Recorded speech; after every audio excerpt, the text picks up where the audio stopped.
menukar peratus kepada pecahan mudah. Baik, menukar peratus kepada pecahan mudah, langkah-langkah yang perlu diambil ialah pertama, tukar nombor peratus kepada pecahan. Yang kedua, lihat sifir yang boleh digunakan untuk bahagi pada pengangka dan penyebut. Pengangka adalah nombor yang di atas pada pecahan. Penyebut nombor yang di bawah pada pecahan. Cadangan, guna sifir kecil iaitu sifir 2 untuk nombor genap.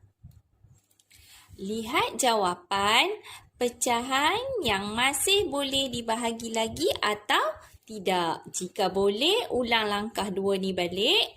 Jika tak boleh lagi, itulah jawapannya. Maksudnya, lepas kamu bahagi dengan 2, kamu lihat balik jawapan tu. Boleh tak bahagi lagi? Kalau tak boleh, maksudnya itulah jawapan dia. Dan dekat sini tak semestinya langkah 2 ni tak semestinya bahagi dengan sifir 2. Kamu kena lihat dulu nombor tu nombor genap ataupun nombor apa. Kalau bukan nombor genap, nombor ganjil, kamu kena lihatlah nombor yang sesuai untuk bahagi di atas ataupun dibahagi dengan 100 juga. Okey? Itu sahaja. Contoh pertama, 40%. Tukarkan 40% kepada pecahan. Ia akan dapat 40/100. Tapi belum menjadi pecahan mudah. Pecahan mudah ialah pecahan yang paling kecil. Nombor yang dah paling kecil. Yang dah tak boleh bahagi dengan apa-apa. Pada nombor pengangka dan nombor penyebut. Dua-dua nombor yang hasil adalah nombor yang tak boleh bahagi dengan apa-apa nombor kecuali nombor 1. Sekarang 40 dan 100 masih boleh dikecilkan. Jika kita lihat 40 ada 1 sifar. 100 ada 2 sifar. Bermakna dekat sini kita boleh bahagi dengan 10. Kita 40 bahagi dengan 10, 100 bahagi dengan 10. Bila bahagi dengan 10, kita hanya perlu potong sifar 1, sifar 1 di bawah. Okey, sebab 10 ada 1 sifar. Jadi kita buangkan 1, buangkan 1. Jadi yang tinggal 4/10. Kita tengok 4 masih boleh dikecilkan. 10 pun masih boleh dikecilkan. Tapi kita kena tengok 4 tu kita boleh kecilkan nombor yang sama tak dengan 10. Contoh 4 boleh bahagi dengan 2. 10 boleh bahagi dengan 2. Jadi dua-dua masih boleh dikecilkan. 4 bahagi 2 dapat 2. 10 bahagi 2 dapat 5. Sekarang kita lihat 2 hanya boleh bahagi dengan 2. 5 tak boleh bahagi dengan 2. Okey, jadi jawapan yang terkecil pecahan mudah ialah 2/5. Okey, contoh kedua 65%. Tukarkan kepada pecahan. Kita akan dapat 65/100. Pecahan termudah ke? Belum. Masih boleh dikecilkan. Sebab 65 boleh dibahagi lagi dengan nombor lain dan 100 pun boleh dibahagi lagi dengan nombor lain. Dari sini kita boleh lihat, bila ada dekat sal 5, kita boleh bahagi dengan 5. Dalam masa yang sama, 100 pun boleh bahagi dengan 5. 65 bahagi 5, 100 bahagi 5.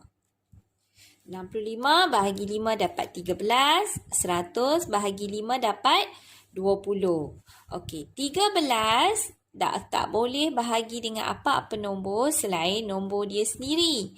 20, bila 20 tak boleh bahagi dengan 13. Jadi jawapan ni adalah nombor pecahan yang dah dimudahkan. Dah habis dah. Jadi jawapannya 13/20. Seterusnya 214%. Kita tukarkan dalam bentuk pecahan. kita dapat 214 per 100. Bila kita tengok dari sini, kita tahu 214 masih boleh dibahagikan dengan nombor lain. Begitu juga dengan 100. Apa kita nak buat? Kalau kita tak tahu nombor yang mana, kita guna nombor yang paling kecil. Kita bahagi dengan nombor 2. Sebab belakangnya adalah nombor genap. Bila nombor genap, dia mesti boleh bahagi dengan 2. 214 bahagi 2, 100 pun bahagi dengan 2. Mesti nombor yang sama. Atas dan bawah mesti bahagi nombor yang sama. Baik, kita dapat 107 per 50. Okey, 107 per 50 dah tak boleh bahagi dengan nombor yang sama. Contoh, 107 tak boleh bahagi dengan apa-apa nombor lagi dah. 50 tak boleh bahagi dengan 107. Jadi, jawapan ni kekal sebagai pecahan termudah. Okey, sekarang 250%. Kita tukarkan dalam bentuk pecahan. Kita akan dapat 250 per dengan 100. Okey, sekarang kita tengok. 250 ada satu sifar. 100 ada dua sifar. Bila kita nampak macam ni, kita tahu dah memang tentu boleh bahagi dengan 10. Baik, bila bahagi dengan 10, kita tahu paling mudah ialah kita potong. Sebab 10 ada satu sifar. Kita potong satu, kita potong satu. Kita akan dapat jawapan 25 per 10. Dekat sini kita boleh nampak. Bila ada 5 di belakang, maknanya boleh bahagi dengan sifir 5. 10 pun boleh bahagi dengan sifir 5. Jadi kita bahagi dengan 5. Bila di atas bahagi dengan 5, bawah pun mesti bahagi dengan 5. 25 bahagi 5 dapat 5. 10 bahagi 5 dapat 2. Jadi jawapannya 5 per 2. 5 per 2 boleh lagi tak kecilkan? Dah tak boleh sebab 5 hanya boleh bahagi dengan 5. 2 hanya boleh bahagi dengan 2. Jadi kita perlu bahagi nombor yang sama. Jadi jawapannya hanya tinggal 5 per 2. Seterusnya 88%. Kita tukar kepada pecahan. Kita dapat jawapan 88 per 100.